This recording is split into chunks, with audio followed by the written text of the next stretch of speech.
The first one I want to start with, because I know that you've been describing this as the Olympics of the future. And I was wondering if that is accurate or whether it's more like the antithesis of the Games. It's a great question. I actually think we're like the third Olympiad.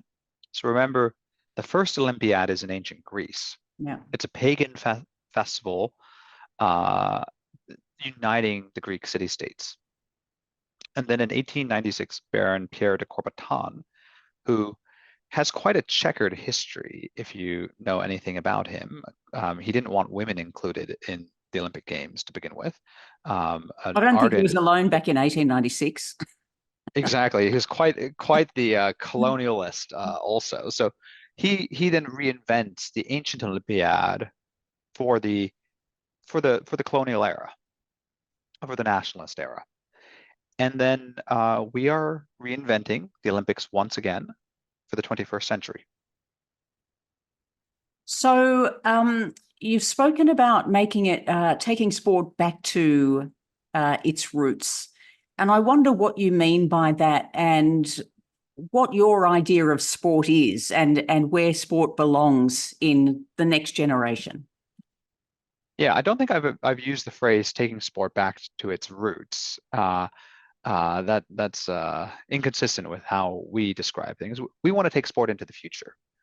We live in an era of science and of technology, and the Olympic Games has not done a very good job about embracing the future. Mm. And so I actually hosted a conference at the House of Lords of the British Parliament just yesterday. And it was very interesting. We had a distinguished Paralympian, Professor Rory Cooper from the University of Pennsylvania, University of Pittsburgh, who's a professor of engineering, talking about how the Paralympic Games is actually much better about celebrating the future than the Olympic Games are, because Paralympians see themselves as enhanced. They used engineering enhancements to overcome their disability, and in some cases run marathon times that are significantly faster than an able athlete can do. And so, in a similar vein, we are encouraging the use of scientific advancements to showcase what an athlete and a scientist can do together. And that shouldn't take anything away from the modern Olympiad of the IOC that wants to showcase the very best of natural sport. And I think there's something relevant about natural sports. Yes, it will be slower. Yes, it's probably more costly in their model. And yes, it doesn't pay the athletes. But natural sports has its place, as well as a completely parallel enhanced sports system. So you see the two running in conjunction with each other in parallel, not one overtaking the other? Well, I think that naturally one will become the dominant, and I hope it would be the enhanced games. But at this conference I hosted yesterday, there were senior officials from the World Anti-Doping Authority, including Professor Yannis Basoldis, leaders of the Olympic movement were there in a very constructive and honest dialogue. And one conclusion we had from the conference was that the work that we do in terms of openly using performance enhancements will allow the Olympics to become cleaner and more natural in their quest of improved drug testing.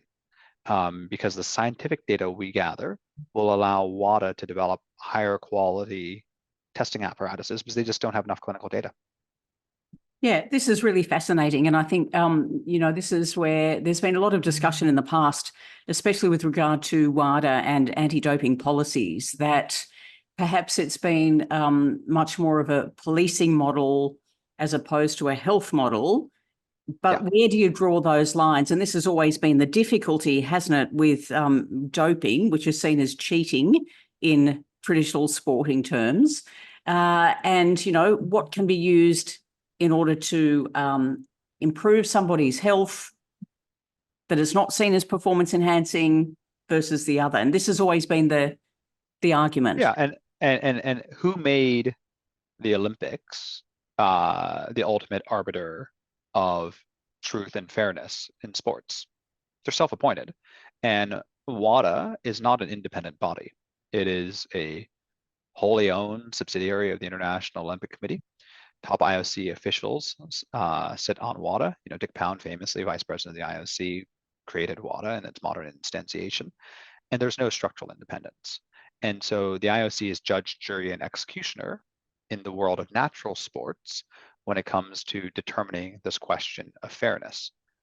We are challenging that notion by creating a completely alternative pathway that actively encourages science and has created a more open definition of what is fair, right? When, at least in track and field, where 44% of athletes, according to the Olympics' own research, are using banned performance enhancements, it's not fair.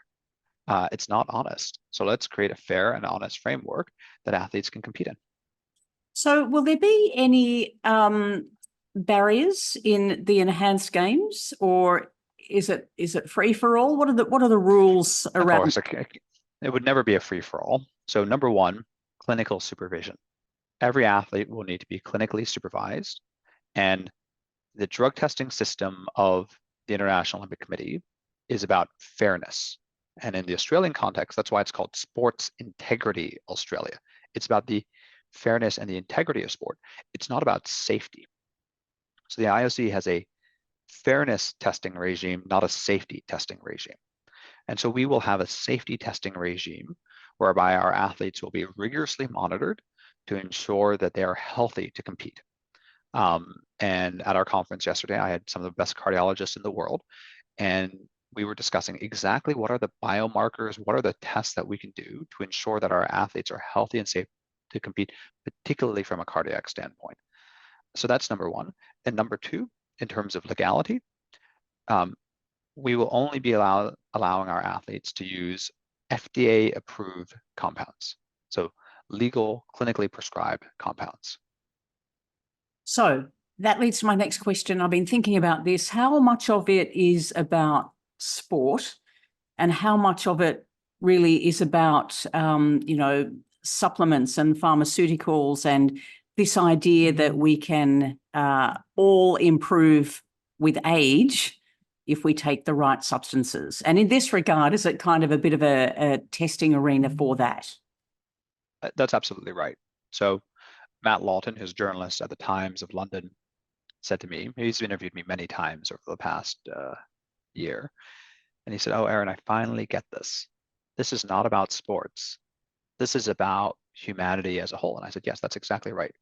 The goal of the enhanced games is to enhance humanity. It's not just about the individual athlete. It's not just about sports. It's about inspiring people across the world to believe that we can overcome our weak, feeble biological forms.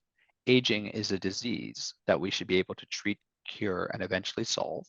And the same compounds that are used to make athletes run faster and jump higher are the same ones that will allow normal people like you and I to live longer, healthier, less aging lives.